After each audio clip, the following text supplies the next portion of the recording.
நம்ம தொடர்ச்சியாக விடுதலை சிறுத்தைகள் கட்சி மீது அவதூறு பரப்பன அல்லது விடுதலை சிறுத்தைகள் கட்சியை குறைச்சி மதிப்பிட்டு திமுக கூட்டணியை விட்டு வெளியே வந்ததுனால விசிகாவை ரொம்ப இழிவுபடுத்துகிற அவதூறுப்படுத்துகிற இல்லை சிறுமைப்படுத்துகிற நபர் கருத்துக்களை எடுத்து அம்பலப்படுத்திட்டு வரோம். இல்லை அதுக்கு நியாயமான காரணங்களை பேசிட்டு வரோம். அந்த வரிசையில் இன்றைக்கி மெட்ராஸ் ரிவ்யூ சேனலில் பேசிக்கிட்டு இருக்கிற சத்யராஜ் அவர் விடுதலை சிறுத்தைகள் கட்சியை ரொம்ப அண்டர் எஸ்டிமேட் பண்ணி பேசியிருக்கார். என்னப்பா சத்யராஜா, அவர் ஈரான் குண்டு வெடிச்சிருச்சு, ஈராக் ஆயுதத்தை தயாராக வச்சுக்கிட்டு இருக்கு, ட்ரம்ப் மீது பெரிய நெருக்கடி வந்துருச்சு, வாங்க நேயர்களே பார்க்கலாம் அப்படின்னு கத்திக்கிட்டு இருப்பார். மனுஷன் உள்ளூர் அரசியலை தாண்டி உலக அரசியலில் பூந்து விளையாடிட்டு இருப்பார். அவரா விடுதலை சிறுத்தைகள் கட்சியை இழிவுபடுத்துகிற மாதிரி பேசினார்? சேச்சா இருக்காதுப்பா அப்படின்னு யாராவது நம்பினீங்கன்னா சேச்சா இருக்குதுப்பா அப்படிங்கிற சொல்கிறதுக்கு தான் நம்ம வந்திருக்கோம்.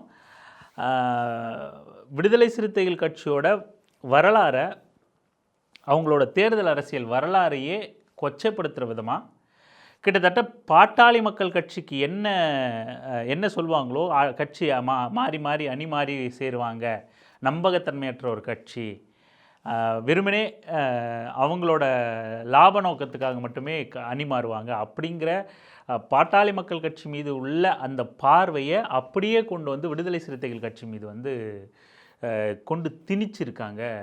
மெட்ராஸ் ரிவ்யூவோட தமிழ் குரல்னு நினைக்கிறேன், அந்த சேனல்லையும் சேர்ந்து 2 பேராக உட்காந்து 2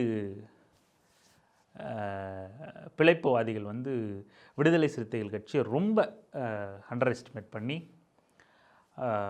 ரொம்ப ரொம்ப ரொம்ப பாட்டாளி மக்கள் கட்சியை விட ரொம்ப குறைவாக மதிப்பிட்டு பேசியிருக்காங்க. சரி, இதுக்கெல்லாம் நம்ம பதில் கொடுக்கணும்ல, வெறுமனே எமோஷனாக சத்யராஜ், மெட்ராஸ் ரிவ்யூ சத்யராஜ், உன்னை பற்றி எனக்கு தெரியும், நீ யார், நீ எப்பேற்பட்டவன் அப்படின்னு எல்லாம் எனக்கு தெரியும் அப்படின்னு கருத்துக்கு பதில் சொல்லாமல், சத்யராஜை நமக்கு தெரியும், அவரோட நம்பகத்தன்மை என்ன, அவர் பிழைப்புவாதியாக இல்லையா, சத்யராஜ் கூட சேர்ந்து உட்காந்து பேசணும் நபரோட யோக்கியதையும் நமக்கு தெரியும், அந்த நபரோட நம்பகத்தன்மை என்ன, அவங்களோட பிழைப்புவாதத்துக்கு என்னெல்லாம் பண்ணுவாங்க அப்படின்னு நமக்கு தெரியும் அப்படின்னு மட்டும் நம்ம கருத்து பதில் சொல்லாமல், அவங்க கேள்வி எழுப்பின அவதூறு பரப்பின அந்த தரவுகளுக்கு எதிரான தரவுகளை, அவதூறுகளுக்கு எதிரான தரவுகளை கொடுக்க வேண்டிய கடமை நமக்கு இருக்குது. அதனால் விடுதலை சிறுத்தைகள் கட்சியோட சரியாக சொல்லணுமே அப்படிங்கிறதுக்காக விடுதலை சிறுத்தைகள் கட்சியோட வரலாறை இன்னொரு முறை புரட்டி பார்த்துட்டு, தேர்தலில் விடுதலை சிறுத்தைகள் கட்சி மற்றும் மற்ற கட்சிகள்லாம் வாங்கின வாக்குகளை, வாக்கு சதவீதத்தை, வாக்கு எண்ணிக்கையை ஒரு முறை புரட்டி பார்த்து கணக்கு போட்டுட்டு சத்யராஜை புரட்டி எடுக்கலான்னு வந்திருக்கோம்.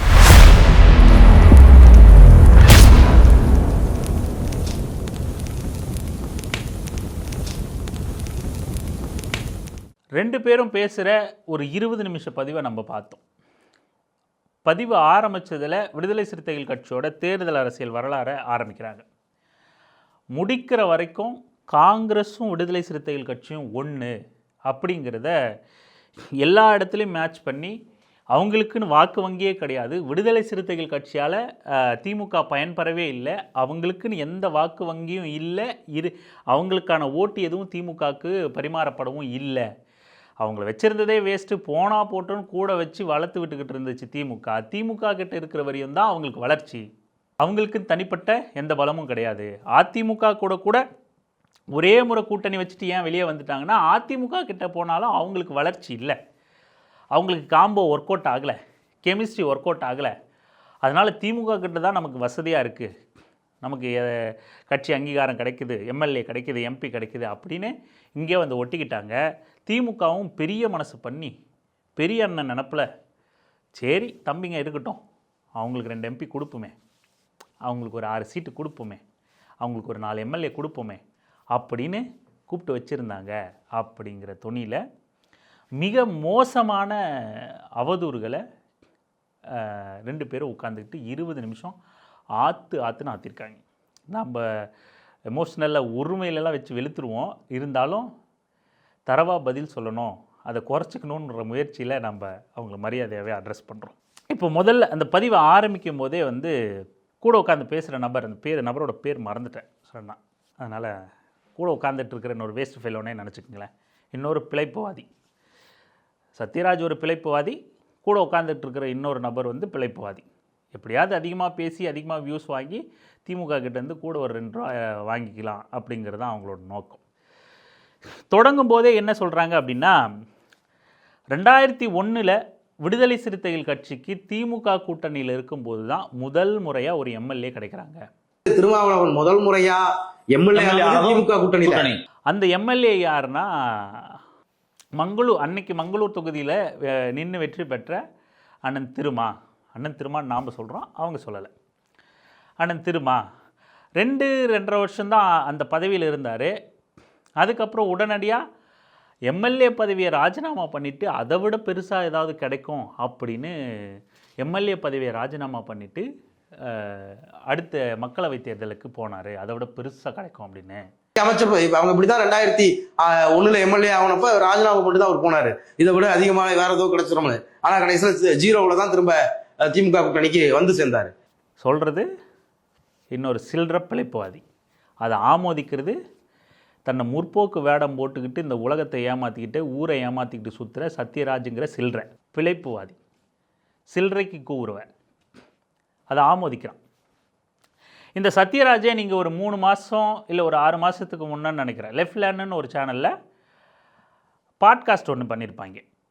அப்போது இவர் பேசும்போது திருமா வந்து அப்படியான லீடராக்கும், இப்படியான லீடராக்கும், அம்பேத்கருக்கு அப்புறம் திருமாவுக்கு தான் நிறைய சிலை இருக்கும், அவரை தான் நான் தலைவர்னு சொல்லுவேனாக்கும் அப்படின்னு உட்கார்ந்துட்டு ஆற்றுன்னு ஆற்றிருப்பான்.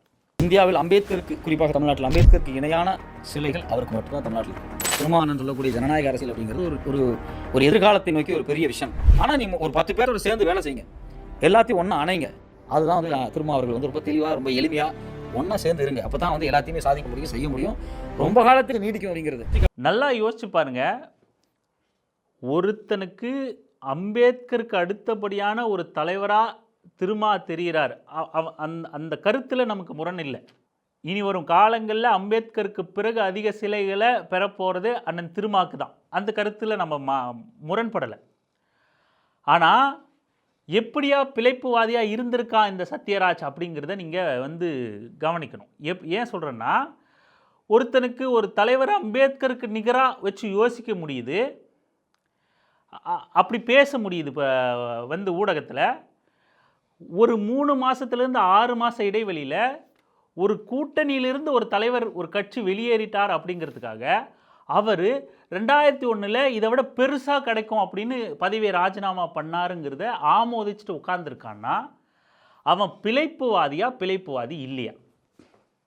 அவன் பேசுனது ட்ராமாவா இல்லையா?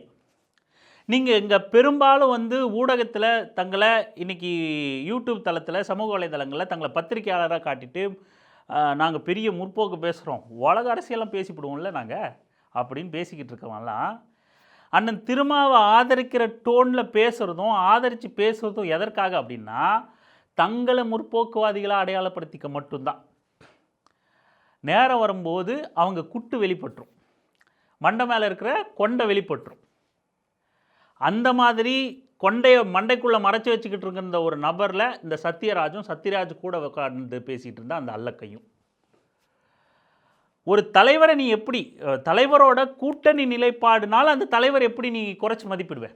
ஒரு வேளை நீ திமுகவிலேருந்து அவர் வெளியே போனது தவறாகவே நீ முரண்படுறனாலும் கூட உனக்கு அது பிடிக்கல, இல்லை அது விசிகா செஞ்ச தவறான முடிவு அப்படின்னு நீ கருதினாலும் கூட அம்பேத்கருக்கு இணையாக ஒரு தலைவரை நீ நினச்சிட்டு கூட்டணிமா திமுகலேருந்து வெளியே போயிட்டார்ப்பா, அப்பப்போ இல்லை கொஞ்சம் கீழே இருக்குது அவர் அம்பேத்கர் இல்லை, இன்னும் கொஞ்சம் கீழே இருக்குது அவர் அம்பேத்கர், அவர் தலைவரே இல்லை, அதை விட கீழே இறக்கிடு, அவர் பிழைப்புவாதி அப்படின்னு இந்த சில்லறை வந்து போகிற போக்கில் எம்எல்ஏ பதவியை ராஜினாமா பண்ணதே வந்து அதை விட பெருசாக கிடைக்கும் அப்படின்னு அண்ணன் திருமாவை அப்படி சொல்கிறான்.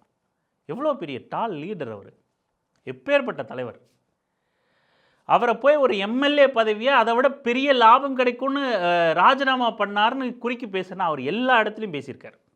எல்லா இடத்துலையும் தான் பதவியை மதிக்காமல் பதவி பெருசில்லைன்னு தூக்கி போட்டு வந்தவன் இந்த திருமாவளவன் பேசியிருக்கார். எந்த இடத்துலையும் ஏன் வந்து அந்த பதவியை தூக்கி எறிஞ்சாருன்னு சொன்னது கிடையாது.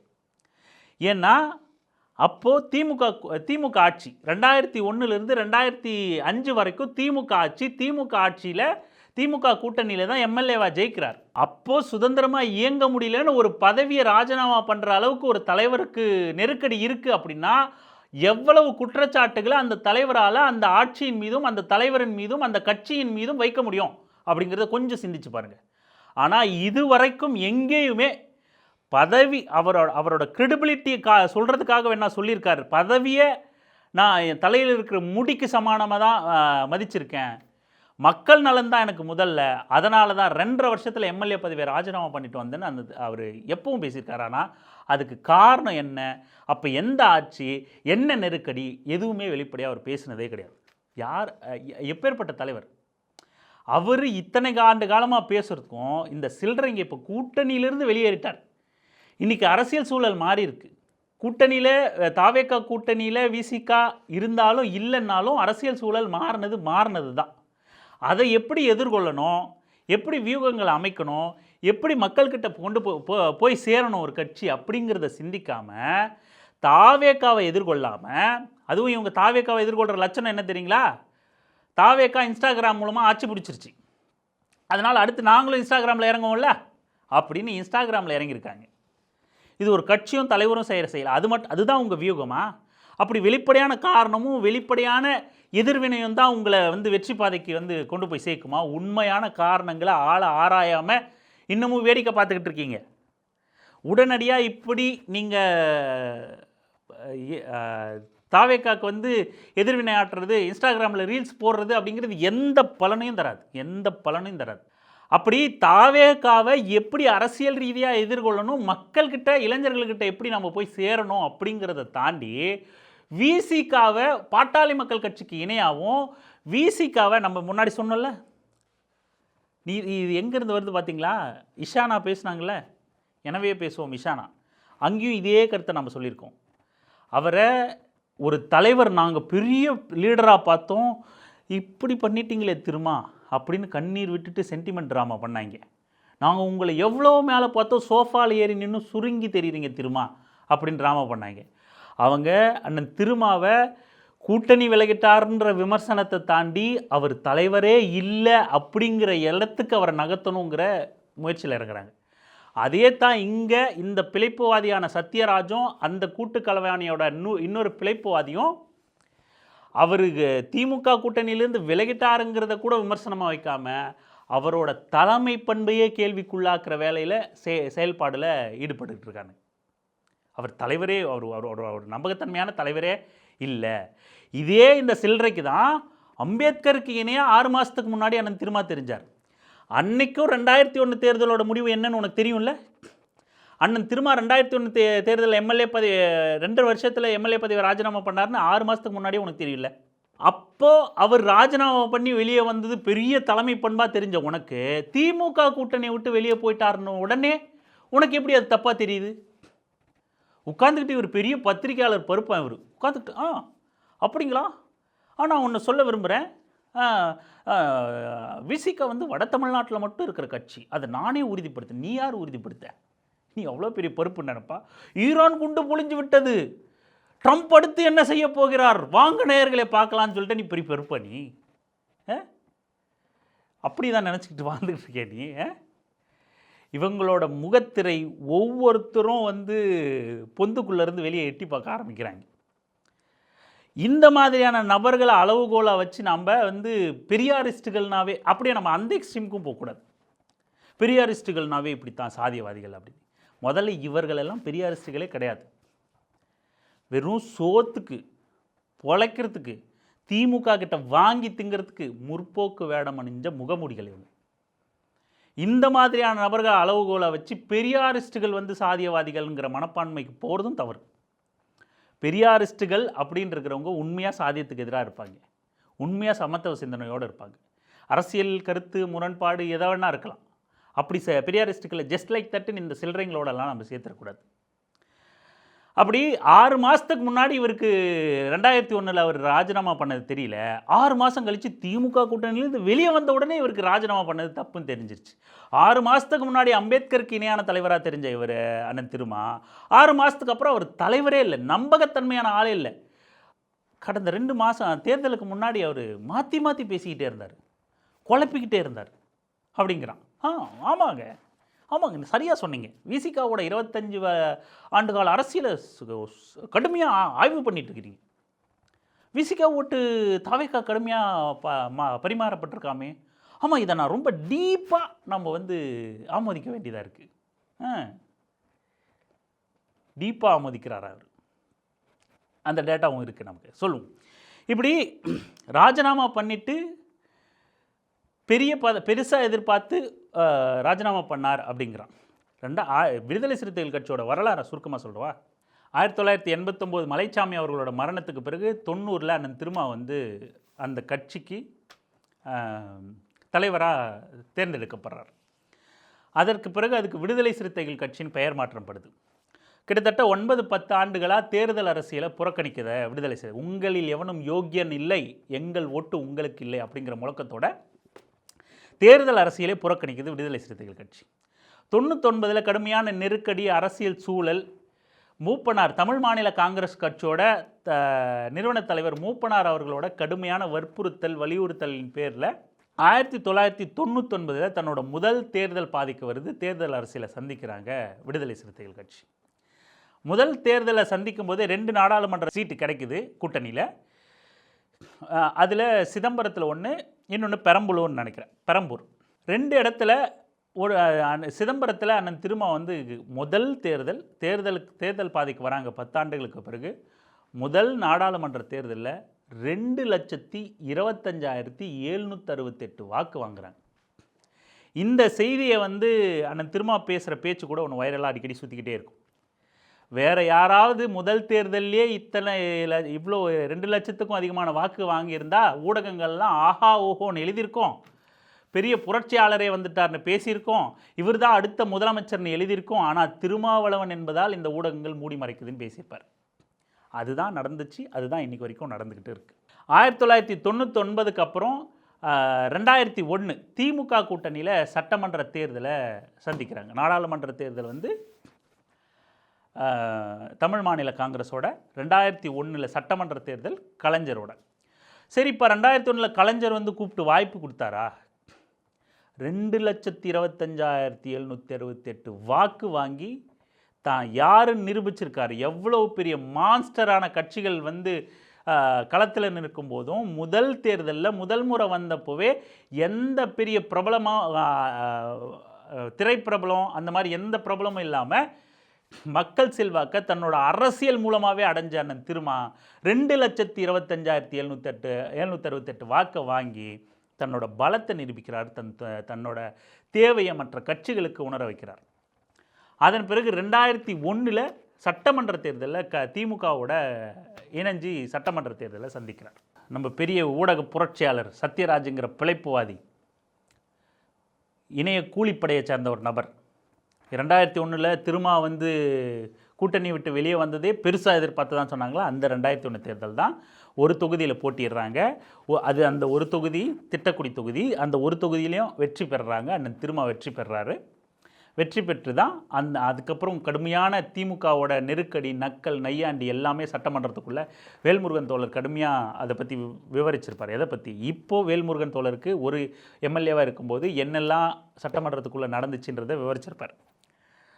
இந்த 2026 அப்படின்னா 21 to 26 வரைக்குமே அப்படின்னா 2001 என்ன பண்ணியிருக்கும் திமுகன்னு யோசிச்சு பாருங்கள். ஒரு எம்எல்ஏ உள்ள தொகுதியை, ஒரு எம்எல்ஏ உள்ள கட்சியை.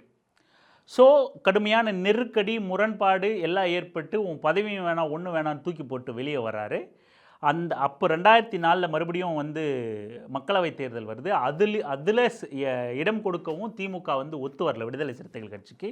கடுமையான எல்லா முரண்பாடுகளும் இருக்கிறதுனால கூட்டணியை விட்டு வெளியே அதிமுக கூட்டணியிலையும் பாஜக அன்னைக்கு இடம் பெற்றிருக்கு 2004 நாடாளுமன்ற தேர்தலுக்கு.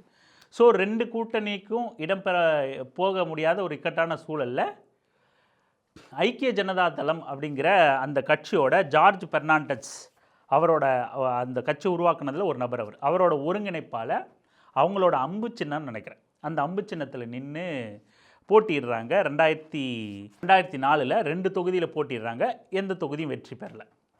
அதன் பிறகு 2006 ஏற்கனவே எம்எல்ஏ பதவியை ராஜினாமா பண்ணிவிட்டு திமுக கூட்டணியிலிருந்து வெளியே வந்துட்டார். நாடாளுமன்ற தேர்தலையும் திமுக கூட சேரலை, அதிமுக கூடவும் சேரலை. உடனே தான் இந்த தேர்தல் 2006 வருது, சட்டமன்ற தேர்தல். அப்போது திமுக கூட்டணியில் இடம்பெறலை, அதிமுக கூட்டணியில் விடுதலை சிறுத்தைகள் கட்சி இடம்பெறுது. 9 தொகுதியில் நிற்கிறாங்க, 9 தொகுதியில் போட்டிட்டு 2ல் வெற்றி பெறுறாங்க. ஆனால் ஆட்சி அமைக்கிறது திமுக ஆட்சி அமைக்குது. திமுக கூட்டணி கட்சிகள் தான் திமுக தான் வெற்றி பெறுது. ஆனால் திமுகவும் தனிப்பெரும்பான்மையாக வெற்றி பெறலை, தனிப்பெரும் கட்சியாக இன்றைக்கி தாவேகா எப்படி தனிப்பெரும் கட்சியாக மட்டும் வெற்றி பெற்றுச்சோ அது போல தான் அவங்க கூட்டணியில் உள்ளவங்களோட ஆதரவை வச்சு மட்டுமே அவங்க ஆட்சி அமைக்கிறாங்க. அதையும் என்ன சொல்கிறா இந்த சத்யராஜ் கூட பிழைப்புவாதி, வேற கூட்டணி தான் நடந்துகிட்டு இருந்துச்சு, ஆளுங்கட்சி அதிமுக இல்லைன்னு அவருக்கு சேர்ந்தார். அன்னைக்கு அதிமுக கூட்டணியில் தான் போனாங்க, பெருசாக கிடைக்கும்னு 2 தொகுதி தான் ஜெயித்தாங்க. 2 தொகுதி ஜெயித்த உடனே திமுக கூட்டணி ஆட்சி அமைச்சிச்சின்னு திமுக கூட சேர்ந்துக்கிட்டாங்க அப்படின்னு. அன்றைக்கி திமுகவே ஒரு மைனாரிட்டி கவர்மெண்ட்டு தான், கூட்டணி கட்சிகளோட ஆதரவோடு தான் ஆட்சி அமைச்சிருக்காங்க. காங்கிரஸோட ஒரு அண்டர்ஸ்டாண்டிங்கில் தான் அங்கே புதுச்சேரிக்கும் இங்கேயும் ஒரு அண்டர்ஸ்டாண்டிங்கில் ஆட்சி அமைச்சிருக்காங்க. பாட்டாளி மக்கள் கட்சிக்கு அந்த ஒரு நிர்பந்தத்தில் தான் ஒன்றிய அமைச்சர் பதவியை அன்புமணிக்கு அல்வா மாதிரி தூக்கி கொடுக்குறாங்க. இங்கே ஒரு தொங்கு சட்டசபை மாதிரி நிலை ஏற்பட்டதுனால இப்படியான சூழல் 2006 ஏற்படுது. அந்த 2006 தான் அதுக்கும் என்ன சொல்கிறான் இந்த பிழைப்புவாதி அப்படின்னா, அப்போ திமுக ஆட்சி அமைச்சதுனால அதிமுக கூட்டணியில் அவங்க இடம் பெற்றிருந்தாலும் அதிமுக ஆட்சி அதிகாரத்தில் இல்லை அப்படிங்கிறதுனால ஆட்சி அதிகாரத்தில் இருக்கிற திமுக கூட சேர்ந்துக்கிட்டாங்க விடுதலை சிறுத்தைகள் கட்சி அப்படின்னு அவ்வளவு குறைச்சி மதிப்பிடுறான் அந்த பிழைப்புவாதி 2006.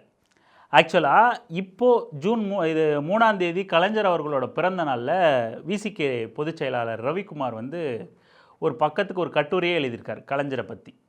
இந்த மாதிரி அப்போ நான் எம்எல்ஏவாக இருந்தேன், அது பொற்காலம், எதிரணியில் இருந்தாலும் எதிர்கட்சியில் இருந்தாலும் அவங்களோட கோரிக்கையையும் காது கொடுத்து கேட்கக்கூடியவர் கலைஞர் அவர்கள். அவரோட ஆட்சி ரொம்ப சிறப்பான ஆட்சி, ஆளுமை ரொம்ப சிறப்பான ஆளுமை அப்படின்லாம் ஆஹா ஓஹோன்னு ஒரு பக்கத்துக்கு கட்டுரை எழுதியிருக்கார். விடுதலை சிறுத்தைகள் கட்சி திமுகவை இவங்க கடுமையான இந்த மாதிரி சில்லறைகளை வச்சு, பிழைப்புவாதிகளை வச்சு, இணைய கூலிகளை வச்சு அவதூறு பரப்பி அந்த கட்சியோட தலைவரையே டிஃபேம் பண்ணும்போது கூட விடுதலை சிறுத்தைகள் கட்சி எந்த இடத்துலையும் அந்த கட்சியில் உள்ள பொறுப்பாளர்கள், மேல்மட்ட நிர்வாகிகள் ரேர் பீஸாக இந்த சங்கத்தமிழன் மாதிரியான ஆட்களை கணக்கிலே எடுத்துக்கூடாது. அவரெல்லாம் கட்சியிலேருந்து வெளியேற்றப்பட வேண்டிய ஒரு நபர்.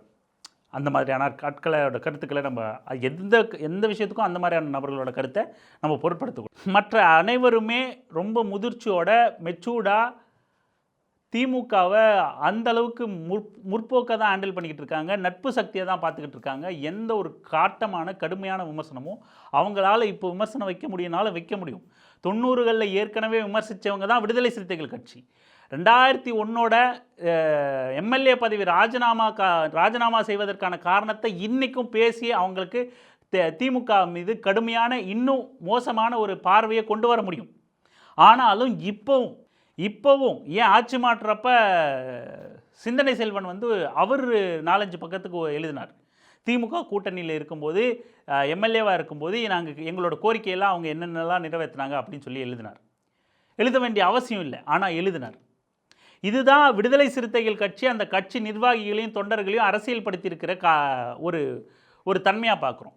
இங்கே திமுக அந்த கட்சியும் கட்சி தொண்டர்களும் நான் சொல்ல வரல, இந்த மாதிரி தொடர்ச்சியாக வெறும் இணைய கூலிகள் மூலமாகவே தங்களோட ஆட்சியை காப்பாற்றிக்கிறதும் ஆட்சியை கைப்பற்றுறதையும் செஞ்சிடலாம் அப்படிங்கிற கனவு உலகத்திலே வாழ்ந்துக்கிட்டு இருக்கு திமுக. 2021 ஆட்சியை கையில் கொண்டு கொடுத்தது இந்த இணைய கூலிகள் கிடையாது, தெருவில் நின்று போராடின மக்கள் இயக்கங்கள். ஒட்டுமொத்தமாக பாஜக அதிமுகவுக்கு எதிரான மனநிலை கொண்ட மக்கள் அந்த ஆட்சிக்கு எதிராக தொடர்ந்து போராட்ட களத்திலிருந்து மக்களை அதிமுக பாஜகவுக்கு எதிரான சிந்தனை கொண்டவர்களா அவங்களோட திருட்டுத்தனங்களெல்லாம் அம்பலப்படுத்தி போராட்டத்திலே நின்றுக்கிட்டு இருந்த மக்கள் இயக்கங்கள் அவங்க தான் உங்ககிட்ட கொண்டு வந்து இந்த ஆட்சியை கொடுத்தாங்க, இந்த இணையக்கூலிகள் கிடையாது. ஆனால் திமுக மீண்டும் மீண்டும் அதை நோக்கியே நகருது. இணையத்தில் அவதூறு பேசுறது, கூலிக்கு ஆளை வச்சு பேச வச்சிடுறது, இன்றைக்கி இன்ஸ்டாகிராமில் நுழைஞ்சிடலாம், இதன் மூலமாக மட்டுமே ஆட்சியை நடத்திடலாம் அப்படின்னு இன்னமும் உண்மையான குறைகளை ஆராயலை. இதுக்கு அடுத்து எதிர்காலத்தை எப்படி நாம் கட்டுக்குள்ளே கொண்டு வர போகிறோங்கிறத பற்றியும் சிந்திக்கலை. இணையக்கூலிகளே போதும், அவங்களாலே நம்ம ஆட்சி பிடிச்ச அதிகாரத்துக்கு வந்துடலான்ற நிலை வந்து மிக மோசமான நிலை. மீண்டும் பின்னடைவைத்தான் தந்திக்கும் திமுக. இப்போ மறுபடியும் விசிகாவோட வரலாறுக்கே வருவோம், தேர்தல் வரலாறுக்கே சுருக்கமாக சொல்லி முடிச்சிடுறேன், நீண்டுக்கிட்டே போகுது. இப்படி 2004 மக்களவைத் தேர்தலில் ஒரு அதிமுக திமுகவோட சேராமல் தனி அணியாக நிற்குது விசிகா. 2006 அதிமுகவோட சேர்ந்து நிற்குது. 2009 நாடாளுமன்ற தேர்தல், அப்போ திரும்பவும் திமுக கூட கை கோர்க்குது. இதற்கிடையில் 99 தமிழ் மாநில காங்கிரஸ் தானே இவங்களை உள்ளே கொண்டு வந்துச்சு தேர்தலுக்கு. ஏன் 2004 மக்களவைத் தேர்தலில் விசிகா அவங்களோட நிற்காமல் தனியாக வந்து நின்றுச்சு? அப்படி திமுகவும் சேரல, அதிமுக கூடவும் சேரல, ஏன் தனியாக நின்னாங்க? தமிழ் மாநில காங்கிரஸ் என்னாச்சுன்னா 2001 நினைக்கிறேன், இவர் மூப்பனார் வந்து மரணம் அடைஞ்சிடறாரு. கிட்டத்தட்ட 2002 ஜிகே வாசன் எடுத்துகிட்டு போய் அந்த கட்சியை காங்கிரஸோடவே இணைச்சிட்றாரு. 2002க்கு அப்புறம் தமிழ் மாநில காங்கிரஸுங்கிற ஒரு கட்சியே கிடையாது. ஏன் இதை நம்ம குறிப்பிட்டு சொல்கிறோம் அப்படின்னா, ஒரு அரசியல் நிகழ்வு, ஒரு சம்பவம் நடக்குதுன்னா அதோட தொடர்பு கொண்டு பல நிகழ்வுகள் அங்கே அரங்கேறி இருக்கும்.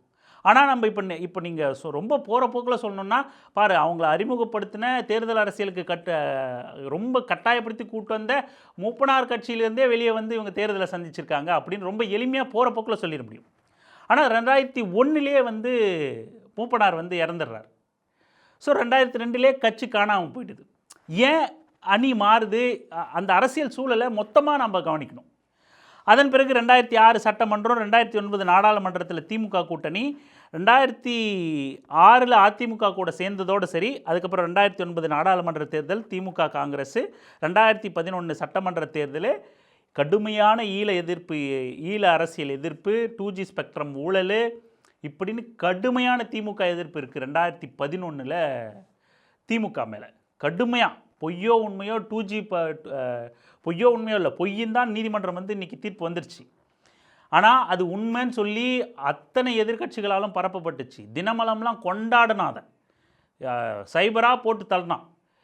அப்படி கடுமையான 2G குற்றச்சாட்டு திமுக மேலே இருந்து எதிர்ப்பாலை இருந்துச்சு.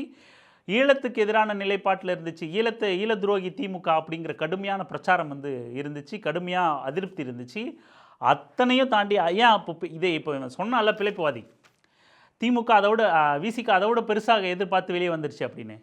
உண்மையிலேயே ஒரு கட்சி ஒரு ஜஸ்ட்டு தன்னோட சுயநலத்துக்காக சுயலாபத்துக்காக இருக்காங்க அப்படின்னா 2009 வரைக்கும் திமுக ஆட்சி நடந்து 2011 வரைக்கும் திமுக ஆட்சி நடந்து 11 தேர்தலில் யார் வெற்றி பெறுவான்னு அப்பட்டமாக முன்னாடியே தெரிஞ்சிச்சு. யாருக்கு எதிரான அலை இருக்குன்னு அப்பட்டமாக முன்னாடியே தெரிஞ்சிச்சு. இருந்தாலும் திமுக கூட்டணியில் உறுதியாக நின்னது யார் அப்படின்னா விடுதலை சிறுத்தைகள் கட்சி. அந்த தேர்தலில் தான் திமுகவும் பாமகவும் சேர்ந்து ஒரே கூட்டணியில் இருக்காங்க.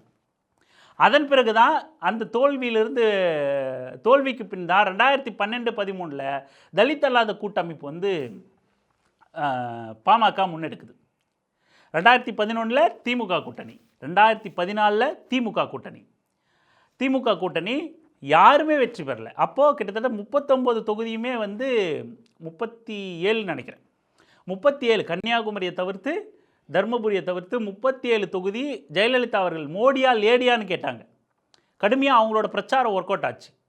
அவங்க பிரதமர் வேட்பாளர்லாம் பிரச்சாரம் பண்ணப்பட்டுச்சு. ஸோ அதிமுக கம்ப்ளீட்டாக ஸ்வீப் பண்ணிச்சு. 37 இடங்களை அதிமுக ஜெயிச்சிச்சு.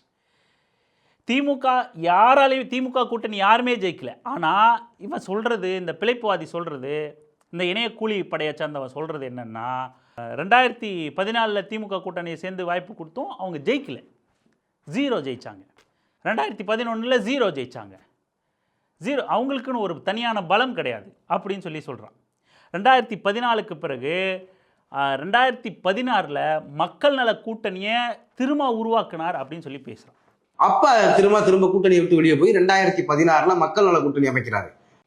ஆக்சுவலாக அது யாரும் உருவாக்கல, அது உருவான கூட்டணி. அப்படி உருவாக்குனார்னா அதில் முக்கிய பங்கு ஐயா வைகோ அவர்களுக்கு உண்டு.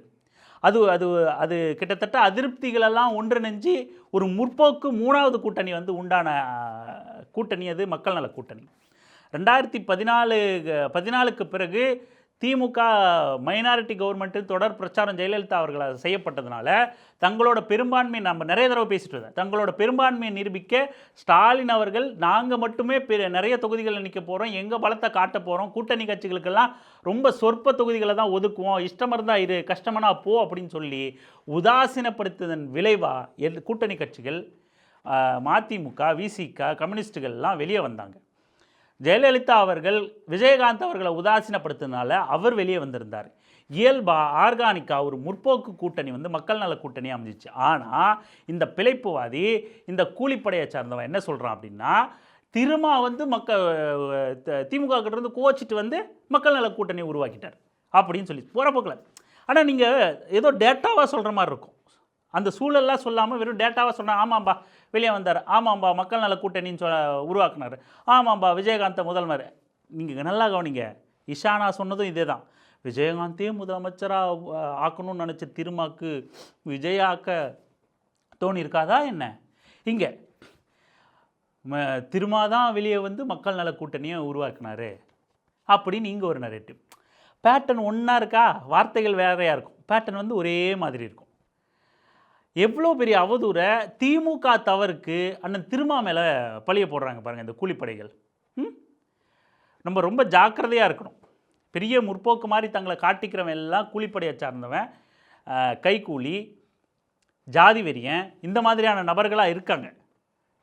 வெறும் அவங்கள பெரிய பத்திரிகையாளனை காட்டிக்க, முற்போக்குவாதியை காட்டிக்க மட்டும் திருமாவை பயன்படுத்திக்கிறாங்க அப்படிங்கிறத நம்ம உணர்ந்துக்கணும். இப்படி 2016 தேர்தலை ஏதோ அண்ணன் திருமா தான் மொத்த கூட்டணியும் உடச்சி ஒரு கூட்டணியை உருவாக்குன மாதிரி ஒரு நரேட்டிவ் செட் பண்ணாங்க. அதுக்கப்புறம் 2010 சொன்னது, அந்த கைக்கூலி சொன்னது 2011 0, 2014 0, 2016 0. யார்? விசிகா 000ன்னு எங்கள் கூட இல்லாதப்பெல்லாம் 0 வாங்கிட்டு அதுக்கப்புறம் ஆனால் அதுக்கு முன்னாடி வரைக்கும் உங்கள் கூட்டணியில் தான்டா இருந்தாங்க. உங்கள் கூட்டணின்னா நீ கூலி வாங்குறிய அந்த கூட்டணி திமுக கூட்டணியில் தான் இருந்தாங்க. 2016 தான் வெளியே வந்திருந்தாங்க. ஒரே ஒரு முறை 2006 மட்டும்தான் அதிமுக கூட்டணி. மீதி எல்லா தடவையும் திமுக கூட்டணியில் தான் ஒரு கொள்கை உறுதியோடு விசிகா வந்து பயணிச்சுக்கிட்டு இருந்துச்சு. ரெண்டுமே திராவிட கட்சி இருந்தாலும் ஒப்பீட்டளவில் அதிமுக வந்து சனாதன கொள்கையை ரொம்ப தீவிரப்படுத்திடுச்சு. மதமாற்ற தடை சட்டம், ஆடு கோழி பலியிடக்கூடாது அப்படின்னு பார்ப்பனர்களோட இந்துத்துவத்தை திணிக்கிற வேலையில் இருந்தாங்க. அதுக்கான பதிலடியை கொடுக்குற மாதிரி திமுகவை பலப்படுத்தணும். இன்றைக்கி தேர்தலுக்கு முன்னாடி கூட பேசினார்ல, திமுகவை பலவீனப்படுத்துறதும் திராவிட அரசியலை கேள்வி எழுப்புறதும், கேள்வி எழுப்புனா அதுக்கடுத்து விடுதலை சிறுத்தைகள் கட்சிக்கு இங்கே வேலை இல்லை. விசிகாவும் ஒரு திராவிட இயக்கம் தான், அதை நாங்கள் ஒருபோதும் அனுமதிக்க மாட்டோம், பெரியாரை இழிவுபடுத்துகிற அனுமதிக்க மாட்டோம்னு பேசினார். அதே தான் இன்றைக்கி மட்டும் இல்லை, 20 வருஷத்துக்கு முன்னாடியான நிலைப்பாடும் அவரோடது அதுதான். கம்பேரிட்டிவ்லி அதிமுக திமுக ரெண்டும் திராவிட இயக்கம்னாலும் திமுகவோட கரங்களை வலுப்படுத்தணும்னு நினச்சவர் அண்ணன் திருமா. இன்றைக்கி பாஜகவால் அதிமுகவுக்கு ஆபத்துனாலும் அதிமுகவை காக்கணும்னு சொன்னவர் திருமா. தொடர்ந்து அதிமுகவுக்காக குரல் கொடுத்து அங்கேயும் விமர்சனத்துக்குள்ளானவர் அண்ணன் திருமா. இப்படி 2016 வரைக்கும் 0 வாங்கிட்டார். 0 ஆகிட்டு 2019 திமுக கிட்ட வந்தார். அங்கே திமுக வந்து சரி வாப்பா தம்பி நான் பார்த்துக்கிறேன் அல்லாதப்பா அப்படின்னு தட்டி கொடுத்து 2 சீட்டு கொடுத்துச்சு. 2 சீட்டில் ஒரு சீட்டு தனி சின்னம், இன்னொரு சீட்டு உதயசூரியன் சின்னம். ரவிக்குமாரும் அண்ணன் திருமாவும் வந்து எம்பி ஆகிட்டாங்க. திமுக கிட்ட வரும்போது தாங்க வளர்ச்சி, திமுக தாங்க இவங்களை காப்பாற்றுது, திமுக வாக்கில் தாங்க இவங்க ஜெயிக்கிறாங்க அப்படின்னு சொல்லிட்டு உட்காந்து ஈயம் பூசுறானுங்கண்ணா பூசுகிறாங்க. 2 பேரும் மாறி மாறி ஈரான் இங்கு குண்டு போட்டது வாங்க நேயர்களே பார்க்கலான்ற மாதிரி அண்ணன் திருமாவுக்கு இவனுக்கு குண்டு போட்டுக்கிட்டு இருக்கானுங்க. எம்பி ஆனது திமுக கூட்டணியில முதல் முறையா அவங்களுக்கு தனிச்சின்னத்துல ஒரு எம்பி கிடைச்சதும், 2 எம்பிக்களா உருவாகினதும் திமுக கூட்டணியில 4 எம்எல்ஏக்கள் கிடைச்சதும் அதுல 2 தொகுதி வந்து பொது தொகுதி. திருப்பூர்ல SS பாலாஜியும் நாகப்பட்டினத்துல ஆளூர் சானவாசம் ஜெயிச்சாங்க. இதெல்லாம் நடந்து முடிஞ்ச பிறகு அந்த 2 தொகுதியிலும் திமுக கூட்டணி இருக்கும்போது திமுக கூட்டணியில தான் ஜெயிக்கிறாங்க. 6 தொகுதியில 2 அரக்கோணமும் வானூரும் தோத்துருது. இங்க கௌதம் சன்னாவும் அங்க வன்னியரசும் தோல்வியை சந்திக்கிறாங்க. மீதி 4 தொகுதி வெற்றி பெறாங்க. அப்போ விடுதலை சிறுத்தைகளுக்கு தனி 2016 தனிச்சு மக்கள் நல கூட்டணியில் நின்ன அண்ணன் திருமா இடதுசாரிகள் மதிமுக தான் காவேரி பிரச்சனைக்கு, காவேரி நீர் பிரச்சனைக்கு, கர்நாடக அரசோட அந்த முரண்பட்ட நிலைப்பாட்டுக்கு எதிர்த்து ஒரு கூட்டணி அமைக்கிறாங்க. மாநிலத்தின் நலன் கட்சியின் நலனை விட முக்கியம் அப்படின்னு சொல்லிட்டு ஒரு கூட்டமைப்பாக கூட்டணியாக ஒன்றிணைகிறாங்க. எல்லா கட்சியும் ஒன்றிணையுது. அப்போது ஒன்றிணைஞ்ச கூட்டணியை அப்படியே தொடர்ந்து பாஜகவோட கோர முகம் தமிழ்நாட்டில் அதிமுகவிலேயே நிகழ்ந்துகிட்டு இருக்கிறதுனால அதை அப்புறப்படுத்துறது தான் முதல் இலக்கு அப்படின்னு சொல்லிட்டு ஒன்றிணைஞ்சு 2019 தேர்தலில் வேலை பார்க்குறாங்க. தீவிரமாக பாஜகவுக்கு எதிராக, சனாதனத்துக்கு எதிராக, சிஏஏக்கு எதிராக தொடர்ந்து அத்தனை பாஜகவோட திட்டங்களுக்கு எதிராகவும் தீவிர போராட்டங்கள் இங்கே முன்னெடுக்கப்படுது. அத்தனை கட்சி கடந்த இயக்கம் எல்லாருமே இங்கே ஒன்றிணைஞ்சு போராடுறாங்க. அதன் விளைவாக 2019 தேர்தலில் 39க்கு 39 பாண்டிச்சேரி உட்பட 40 இடங்களை திமுக கூட்டணி கைப்பற்றுது. அந்த கூட்டணி வெற்றி கூட்டணி அமைவே தொடர்ந்து அப்படியே 2021 சட்டமன்ற தேர்தலையும் அதே அதிமுக பாஜகவோட அந்த அடிமை அரசியலை எதிர்த்து, பாசிச அரசியலை எதிர்த்து திரும்பவும் 2021 களம் காண்றாங்க விடுதலை சிறுத்தைகள் கட்சி உட்பட திமுக கூட்டணியில். அப்போவும் அந்த களப்பணியில், அந்த போரில் விடுதலை சிறுத்தைகள் கட்சிக்கு வெறும் சொற்ப சீட்டு 6 சீட்டு ஒதுக்குனீங்க. அதில் 4 வென்று காட்டினாங்க. திமுக இல்லைன்னா ஒன்றும் இல்லை, 0 ஆயிட்டு திமுக வருவாங்க, அதுக்கப்புறம் திமுக பார்த்துக்கும். 2024 அதே தான். அரசியலமைப்பு சட்டத்துக்கு ஆபத்துங்கிற அந்த அரசியலை பிரச்சாரத்தை முன்னெடுத்தவரே அண்ணன் திருமா தான். அவரோட வளர்ச்சி இந்தியா கூட்டணியில் வெறும் திமுக கூட்டணி கட்சியாக இல்லாமல் தனியாக விடுதலை சிறுத்தைகள் கட்சியே இந்தியா கூட்டணியில் ஒரு கூட்டணி கட்சி அப்படிங்கிற இடத்துக்கு நகர்ந்தார். அண்ணன் திருமாவோட அரசியலமைப்புக்கு ஆபத்து அப்படிங்கிற அரசியலை தான் இந்தியா முழுமைக்கும் காங்கிரஸ், ராகுல் காந்தி முன்னெடுத்து சென்றாங்க. அந்த அரசியல் தான், அந்த அரசமைப்புக்கு ஆபத்துங்கிற பிரச்சாரம் தான் 2024 தேர்தல் முழுக்க பிரதிபலிச்சிச்சு. அது மறுபடியும் 2024 40 தொகுதிகளையும் திமுக கூட்டணிக்கு, விடுதலை சிறுத்தைகள் கட்சிக்கு சாதகமாக அமைச்சிச்சு.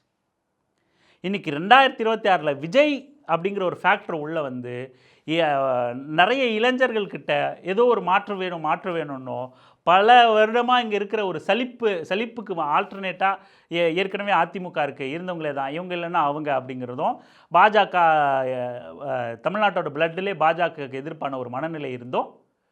அப்படி இருக்கிறதுனால அதுக்கு ஆல்டர்னேட்டு தேடிக்கிட்டே இருந்த 60 வருஷமாக தேடிக்கிட்டே இருந்த மக்களுக்கு விஜய் பார்த்துட்டாங்க. ஸோ விஜய்க்கு பெரும்பாலான வாக்குகள் வந்து டிரான்ஸ்ஃபர் ஆகுது. இப்போ இதை கொண்டு வந்து இப்போ விசிகாவோட கூட்டணி வந்து 2026 வரைக்கும் இப்படி தான் பயணிக்குது. கொள்கை உறுதியோட ஒரே முறை தான் அதிமுக கூட கூட்டணி. எல்லா தடவையும் திமுகவோடவே பயணிச்சிருக்காங்க. 2026 மக்கள் நல கூட்டணி, அதுவும் ஸ்டாலின் அவர்களோட முடிவால் நிகழ்ந்தது. அன்னைக்கான அரசியல் சூழலில் ஆளுகின்ற கட்சி, பெரிய கட்சிகள் அத்தனையும் வந்து இந்த முற்போக்கான கட்சிகளை, இடதுசாரிகளை, தேமுதிக ஜெயலலிதா அவர்களும் இந்த மாதிரி அவமதிச்சதுனால உண்டான கூட்டணி அது. இப்படியான கொள்கை உறுதியோட ஏன் 2026 தேர்தலில் கூலிப்படையை சேர்ந்த நபர் சொல்கிறான், 2-3 மாதமாக மாற்றி பேசிகிட்டே இருந்தார். அவரோட நம்பகத்தன்மை கொஷின் பண்ணுறான், அவரோட தலைமையை கொஷின் பண்ணுறான். மாற்றி பேசிக்கிட்டே இருந்தார். தேர்தல் தேதியே அறிவிக்கலை. 2 ஆண்டுகளுக்கு முன்னாடியே விசிகாவை மையப்படுத்திய அரசியல் வந்து இங்கே ஒரு நரேட்டிவ் செட் செய்யப்படுது. இப்போ சொல்கிறான், உண்மையில் வருது நமக்கு கோபத்தில். இந்த நபர் சொல்கிறான் விசிகாவினர் வந்து ஒரு நரேட்டிவ் செட் பண்ணாங்க ஆதவ் அர்ஜுனாவை, அதாவது விசிகாவை மையப்படுத்தி ஒரு நரேட்டிவ் செட் பண்ணாங்க Aadhav அர்ஜுனாவோட voice of common.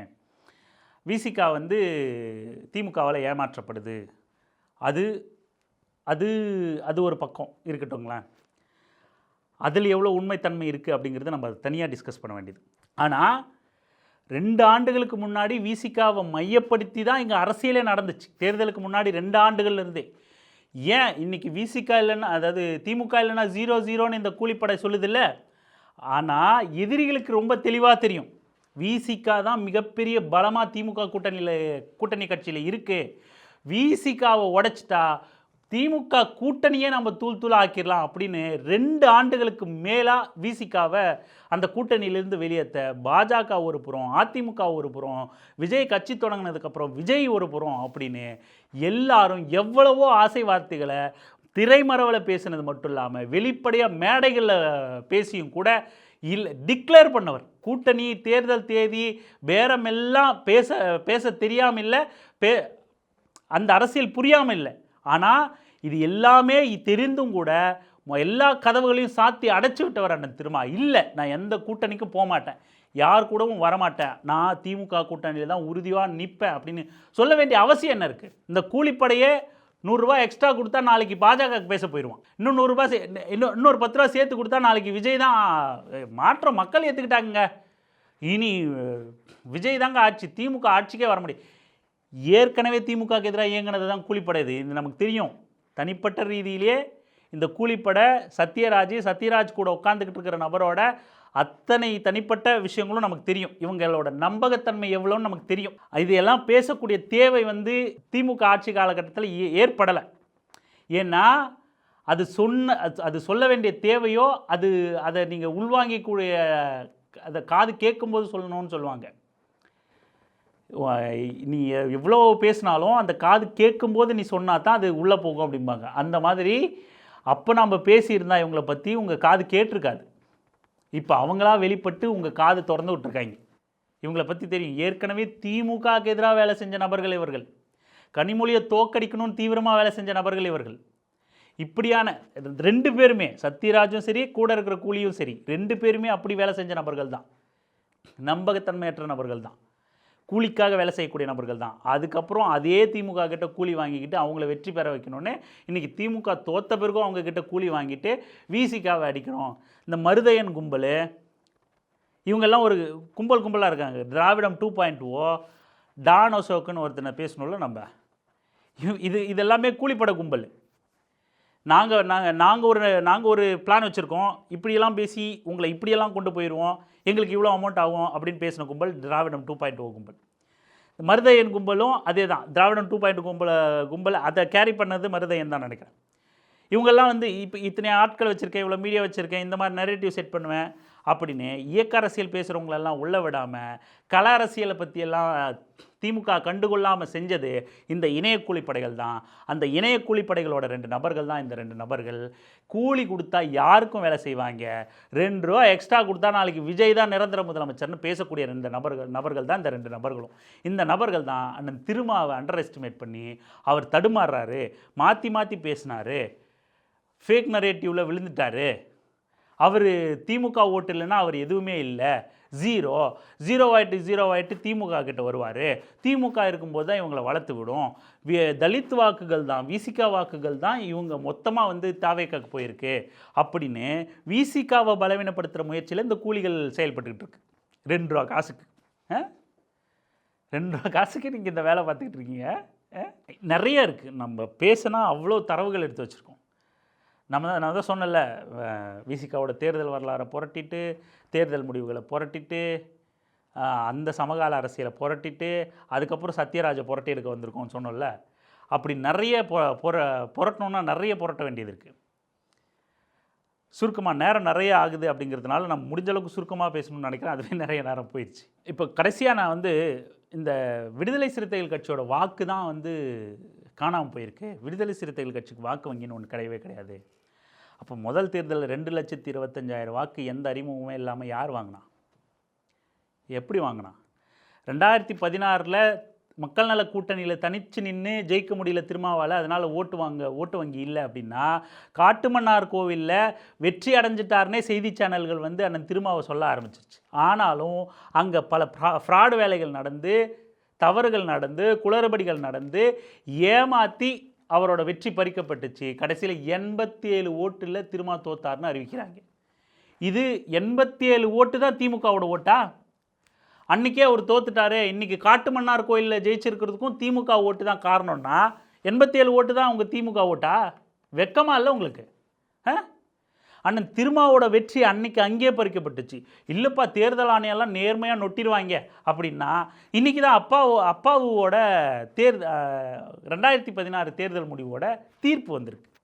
AIADMK ஜெயிச்சது செல்லாது கோட்டாளிங்க, அப்பாவு தான் ஜெயிச்சிட்டாரு 10 வருஷம் கழித்து தீர்ப்பு கொடுத்துருக்காங்க. குளறுபடி நடக்குது. ஆளுங்கட்சியாக வர கட்சி நினச்சா பூத்துக்குள்ளே குளறுபடிகளை பண்ணுதுங்கிறது நிரூபணமாகுதா? 87 ஓட்டு கம்மியாக கணக்கு காட்டாததுனால அண்ணன் திருமாவுக்கு வந்து வாக்கு வங்கி இல்லை. இந்த கூலியோட கணக்குப்படி, இணைய கூலிப்படையோட கணக்குப்படி 87 ஓட்டு தான் வாக்கு வங்கி. அதுதான் திமுகவோட வாக்கு வங்கி. அதுதான் இன்றைக்கி காட்டுமன்னார் கோயிலில் விசிகாவை வெற்றி அடைய வச்சிருக்கு. திண்டிவனத்தையும் சொல்கிறாப்புல இவர். ஒரே ஒரு டேட்டா உதாரணம் சொல்லவா? ஒரே ஒரு டேட்டா, திமுக அதிமுகவை விட்டுருங்க, விசிகா வாக்கு தான் பெரும்பாலும் தாவேக்காவுக்கு போயிருக்குங்கிறதுக்கு ஒரு உதாரணம் சொல்லவா? இந்த 8 தொகுதிகளில் விசிகா வந்து இந்த 2026 சட்டமன்ற தேர்தலில் 8 தொகுதியில் போட்டிட்டாங்க.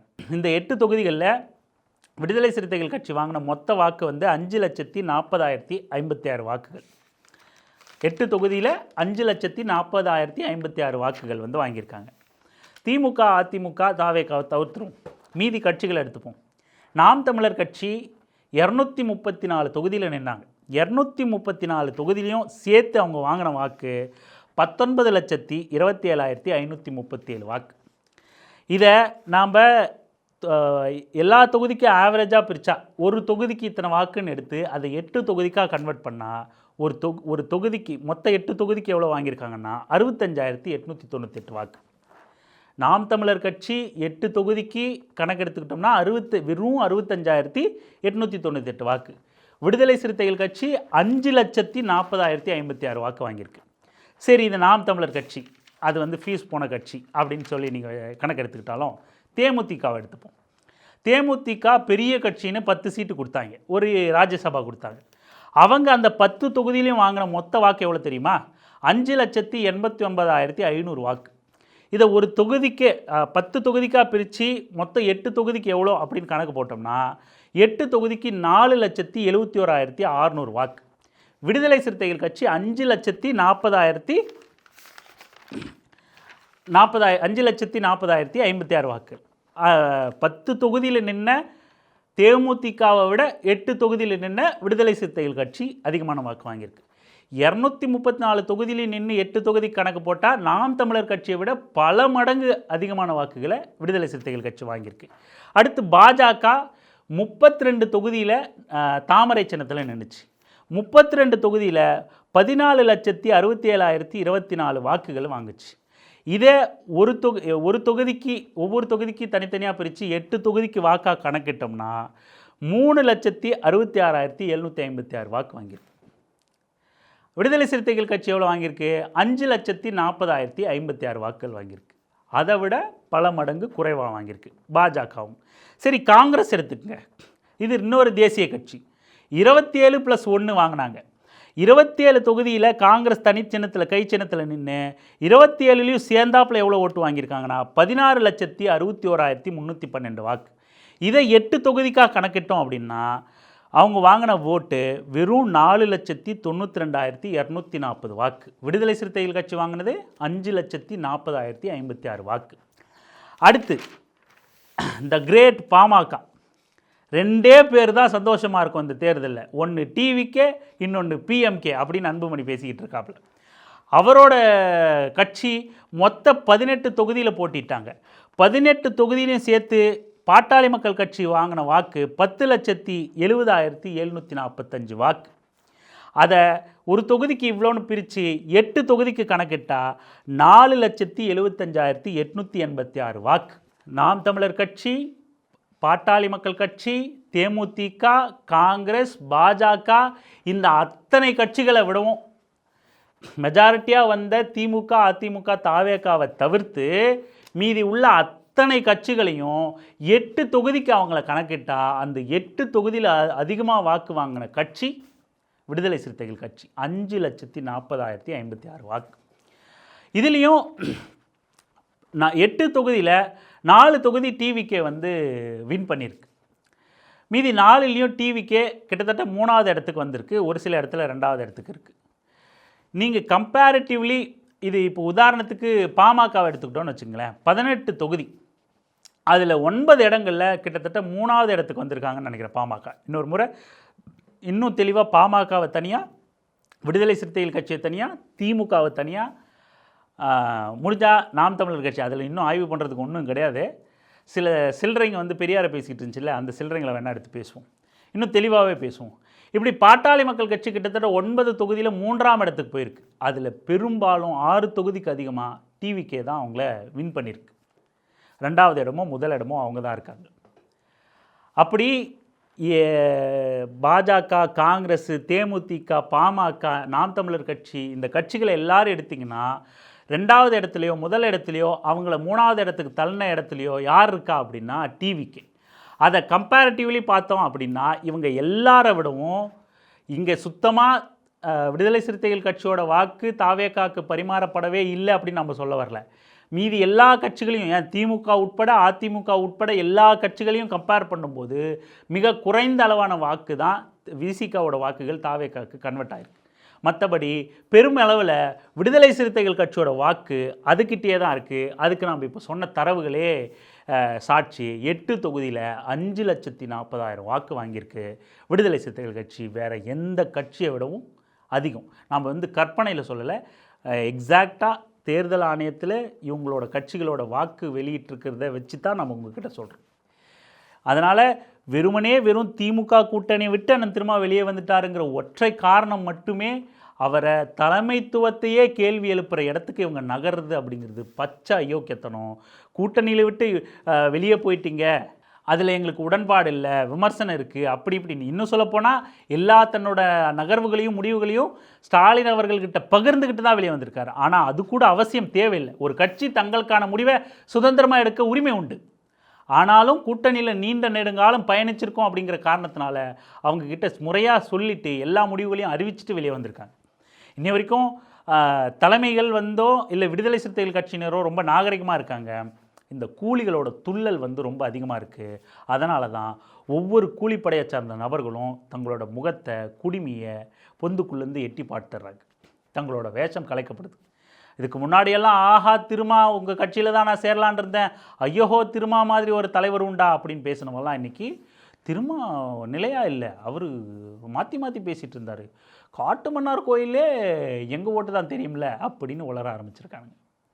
எச்சரிக்கையாக இருக்கணும். எப்போவுமே எதிரி பேசினா நம்ம ஆட்கள் எச்சரிக்கையாக இருந்துருவாங்க. அவன் எதிரி, அவனோட வார்த்தையில் நம்ம கவனமாக இருக்கணும். இத்தனை நாள் வரைக்கும் முற்போக்கு வேடம் விட்டுட்டு பெரிய புரட்சி பிடுங்கி மாதிரி காட்டிட்டு திடீர்னு தலையை வெளியே காட்டும்போது, திடீர்னு வேஷம் களையும் போது கொஞ்சம் கொஞ்சமாக அரசியலை நோக்கி நகர்ற இளைஞர்கள் வந்து குழப்பப்படுவார்கள், கன்ஃபியூஸ் ஆவாங்க. யார் தாண்டா உண்மையான ஆள்கள்? ஏன்னா அப்படி நாங்கள்லாம் ஆயிருக்கோம். எங்களெல்லாம் குழப்பி நாசமாக்கின அரசியலை மீண்டும் இன்னொரு தலைமுறை அந்த மாதிரி நடந்துடக்கூடாதுன்னு தான் இந்த மாதிரியான கூலிப்படைகளை அம்பலப்படுத்துகிற வேலையில் நாம் இறங்கியிருக்கோம். எச்சரிக்கையாக இருங்க. தொடர்ந்து இன்னும் வெளியே வரக்கூடிய அத்தனை கூலிப்படையை சார்ந்த ஒவ்வொரு கூலிகளையும் அம்பலப்படுத்துவோம். நன்றி.